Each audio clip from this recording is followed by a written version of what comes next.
And so that's it. The time of the farm as a farm is over. The farm decided they no longer wanted to run the two businesses and sell it off to a company that would do better developing it as a theme park.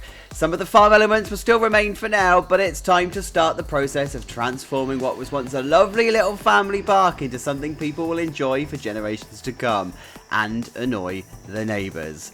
It's not something that's going to happen with a big bang. It's something that needs to develop over time, one attraction at a time. Alright then guys, let's do it. Hello you guys, welcome back to Planet Coaster 2, welcome back to Farmington Fields. Chacho is feeling a little bit better. I'm still a bit husky, but we're all good. And welcome to what is, I guess, episode 1 of season 2 of Farmington Fields. This is the episode where the farm has been sold to a theme park company and it's time to turn it into a theme park. So let's talk about that, shall we? Because we've got a bit of admin that we need to do. I know that most of you, some of you, a portion of you, maybe a subset of you, all wanted to have the park run into disrepair and have it as a fixer-upper. I want to do one of those series, I really do.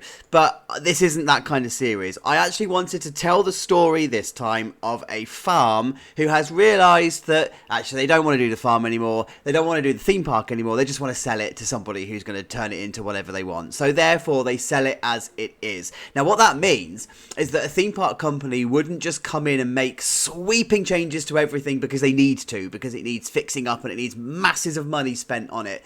This would have been one of those sales where the farm would have increased the value where they possibly could so that they could sell the farm for as much as they could. It's as attractive on the market as they could make it so that the theme park company could then come in and start making their changes. They don't want to run it as a farm anymore, they want to do it as a theme park. Now that means that you're not going to get these massive expansions straight off. You're going to get these small iterative budget related additions as time goes by. So that's the story I want to tell over the next couple of weeks, is what would that new company do and how would they start to increase the number of attractions and the amount of money that they're spending. Exactly the same as Alton Towers through the 80s, 90s and noughties, right? So that's the story that I want to tell. Now, let's have a look at the farm park. You've already seen what's coming this week because I've spoilerized it.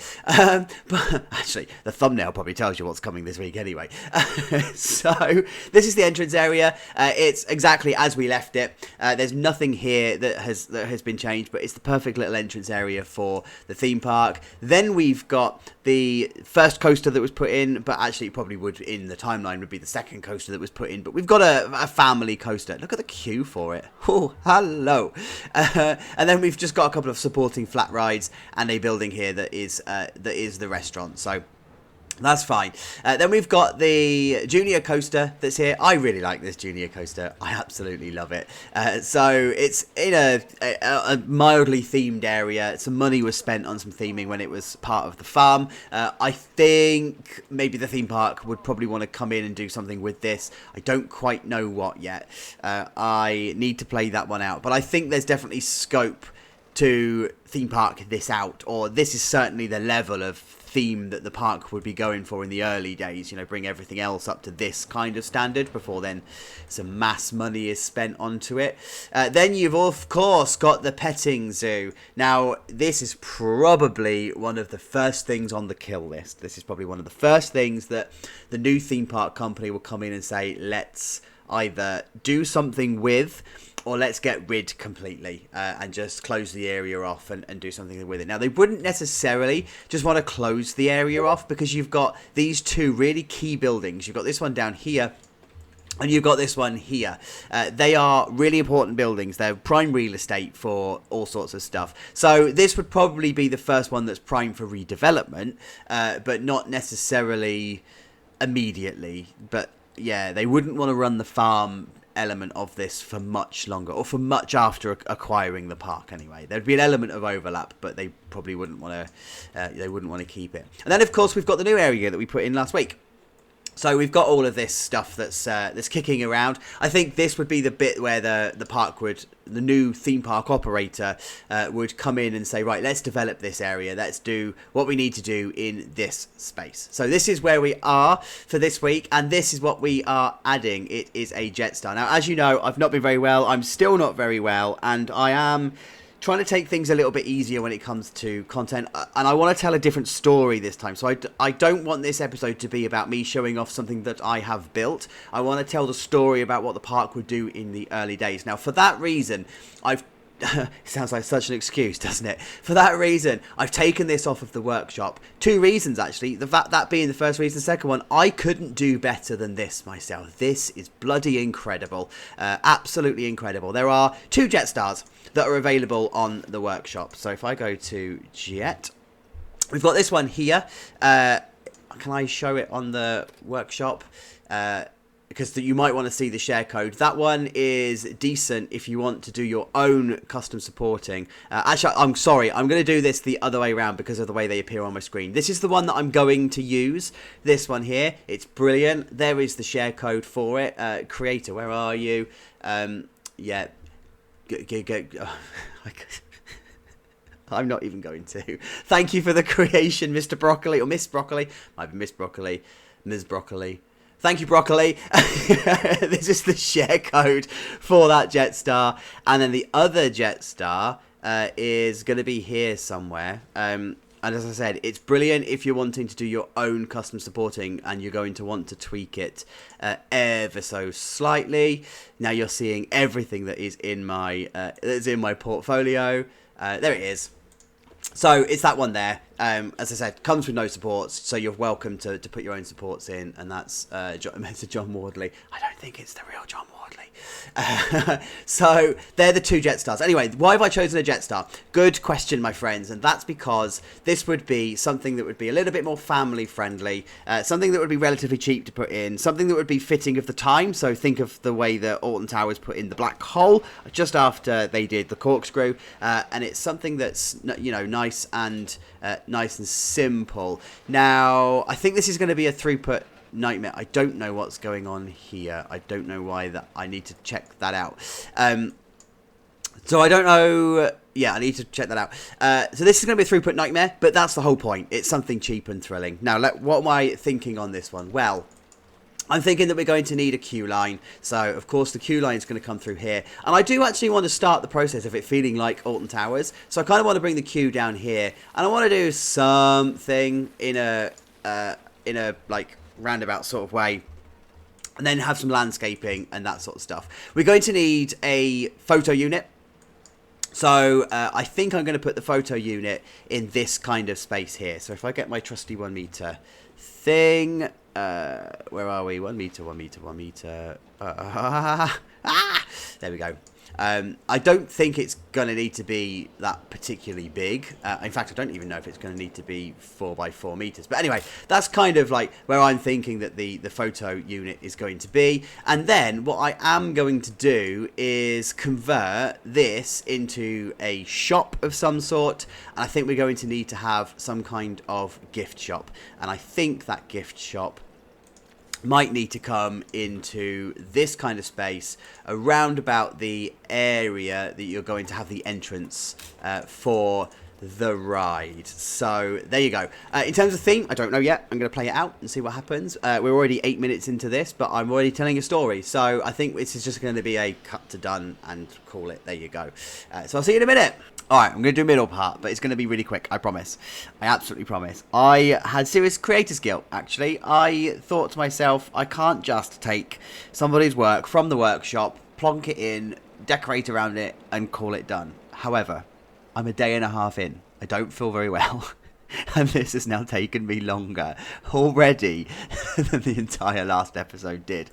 So, I'm going to get rid of that creator's guilt. I feel like I have invested enough time into this episode to say, right, I'm happy. Now, the reason, by the way, that it's taken so long, and it's taken me so long to do, well, this, is because I want this to feel like it was put in the 90s. So, this was around about the time that Schwarzkopf were doing coasters, and parks were buying them. They were cheap, they were thrilling, they were great to put in. And it's all about the vibe. It's all about having the right feeling to an area. And it's this bit here. You remember in the last episode when I said that this is going to feel different when the coaster is in? Well, getting this vibe is It's so important, and I mean the creator has done an awesome job at getting the coaster right. I couldn't do better myself, even if I tried. You could give me a year and I wouldn't come up with something as good as this, right? However, it's the bit around it, it's the stuff that fits around it, it's all of the textures that you want. So these parks would have been putting these in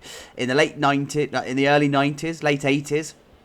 It's all about the colours, it's all about having the right colour palette, and it's about having the right texture palette. It's the plaster and the brick, it's the blue, it's the primary colours, it's the way that the metal on the station is pulled together, because it's going to be cheap and it's going to be thin and it's going to look like it's flimsy. There's no real themes or decoration or anything like that to it. It's all very generic, it's all very jank, and with Planet Coaster that's really difficult to do, because it makes it look like it's really, you're either bad at the game or you just haven't made an effort to do what you want to do.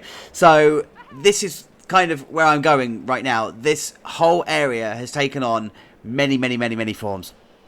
The station has had many different shapes. This photo unit has had, I think, 5 different iterations of the photo unit, and this is the one that I've settled on because I think this feels late 80s, early 90s. This, by the way, these are just the planters turned upside down on top of each other. They look so good as pillars, hired and shrunk down, by the way. I didn't even think that was going to be a thing, but yeah, it actually absolutely works, and I think the color palette works here. It's very Roller Coaster Tycoon 3. Do you remember when Roller Coaster Tycoon 3 was out and it was very blue, red and yellow? That's kind of how this feels, but that's how it needs to feel. It is that early 90s vibe. And have a look, by the way, at New Beast from Alton Towers pictures. You'll absolutely see what I'm talking about, where everything was just simple. There was no bulk to it, there was no glamour, there was no glitz. It was just a roller coaster in a field, well, in a valley.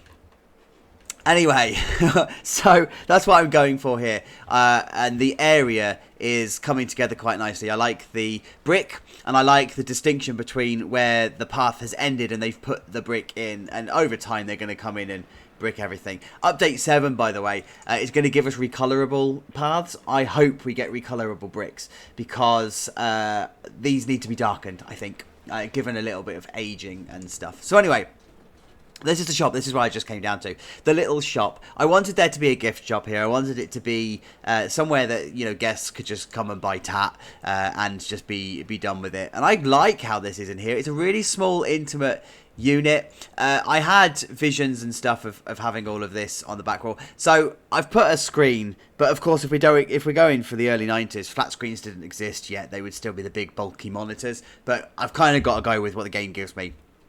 So I've got the like a picture up back here, and it's just an in-game one. It's which one is it? It's this one. Whatever. What? Gas giant landscape. There you go. That's what it is. Oh, you can tell I'm not very well. Yeah, I just wanted there to be a real simple gift shop. Coloured the shelves and stuff, and then called that done. And it's got some text and stuff on the actual front there. It's quite a small gift shop. It's only 3 meters high. These wouldn't be necessarily big, fast buildings or anything like that. So the station building, as I said before, I wanted it to feel flimsy. And I'm also dealing with how the creator has put this together. So you can't actually have the full canopy coming up here because of the way that they have, quite correctly, by the way, overlapped the station with where the track is because of scale and stuff. So that means then I had to do something creative here. I'm going to leave the platform in. I don't quite know what I'm going to do with it and how I'm going to hide it. But I've managed to put in this tall fencing along here. Again, keeping it cheap. It's keeping it that early 90s vibe. I have put a custom catwalk in because the catwalk that comes in game goes the wrong side and it clips through the actual ride area. So I've just put this custom catwalk in. Again, it's nothing particularly special, but these coasters weren't anything particularly special. So all I need to do is just put some of the usual clutter, the electric boxes and that sort of stuff out, and then we're going to call it done. But what I'm loving is how this area is coming together. This actually does feel like an area from Alton Towers. The fence brings it to life with the Don't Die fence behind it. We've got the open path here. It feels right. It feels exactly as I wanted it to be. It's not too tall. It's going to be an absolute capacity nightmare. It's probably going to be one of the first coasters that's going to go, but that is the whole purpose, and I love it. So there you go. That's the middle part of the episode. I'm going to get this finished. I will see you in a minute. Alright then, so nestled quite nicely into the brand new area that we did last week, we now have the first official roller coaster of the theme park days. Now guys, I don't know how I'm going to ratify this idea of a series, because I've always said that this is going to be an in time not through time series, but I love the idea of building up over a number of seasons like we did for Fantastica. The problem is a lot of the newer modern attractions are in, and I kind of want to do those episodes first. I just don't know how I'm going to ratify it, and my sick brain is not even helping me. It's long gone. It's gone to bed a long time ago. So anyway, for now, let's just deal with it here and now. We've got ourselves the Jetstar, and it's sitting amazingly right here in this park. I am so chuffed with how this has turned out. It just feels early 90s. It just has a vibe. It just has this vibe to it. So anyway, we are open. Go for it. Go and ride the brand new roller coaster that's not really brand new because it's 2025, not 1991. Anyway, whatever. This area has just got that vibe to it. We've now got music. I don't know if you can hear. Of course, we're now a theme park, so the park is now starting to invest in that sort of stuff. Remember that the farm park wouldn't have put in the effort of that kind of stuff, whereas the theme park would have done. We're not quite ready to theme our rides, but we are definitely adding in the whole amusement park, theme park kind of vibe to it. So yes, let's have a look then, shall we? Inside the ride area, I've done a little bit of tweaking with some of the terrain. I've done some of the tweaking with some of the textures, just to make it look a little bit worn.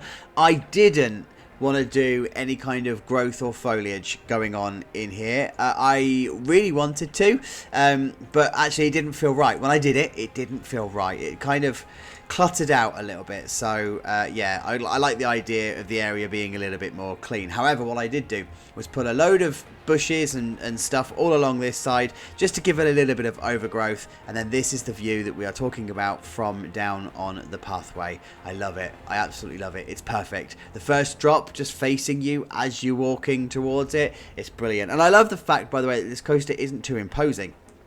It's not massive, it's not tall, it's just there, and it's fun, and it's thrilling.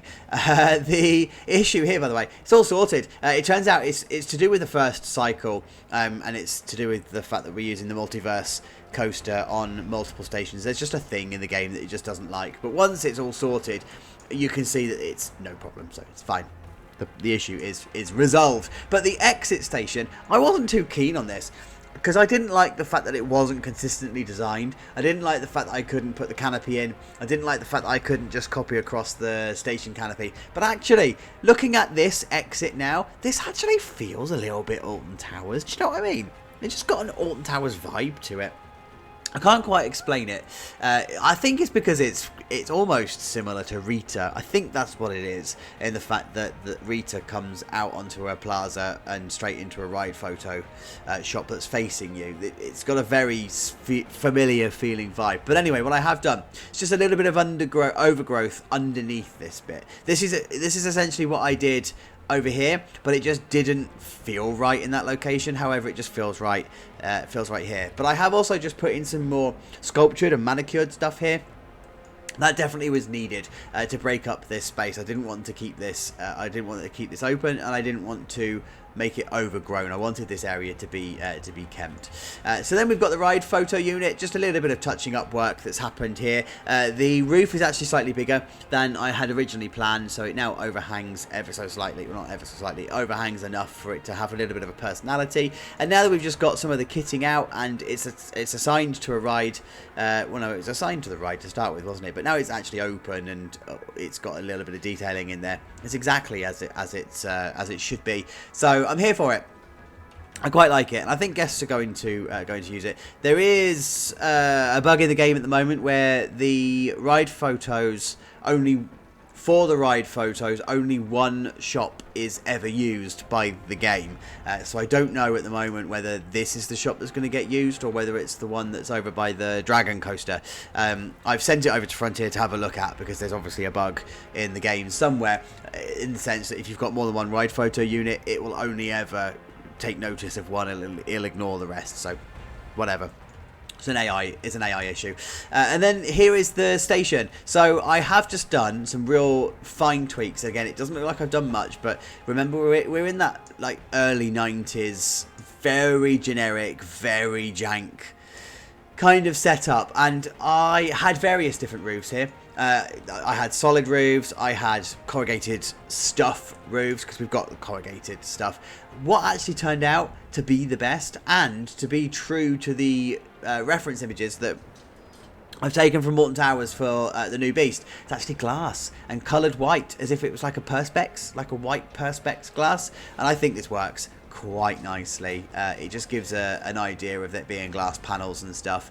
And then from inside here, it actually feels right in here as well. So I will absolutely 100% take it. Queue line, I love the queue line. This is so Alton Towers. The fence style, the way that the queue line is cattle penned, the way that it just drives through the actual area. It's everything that Alton Towers would do.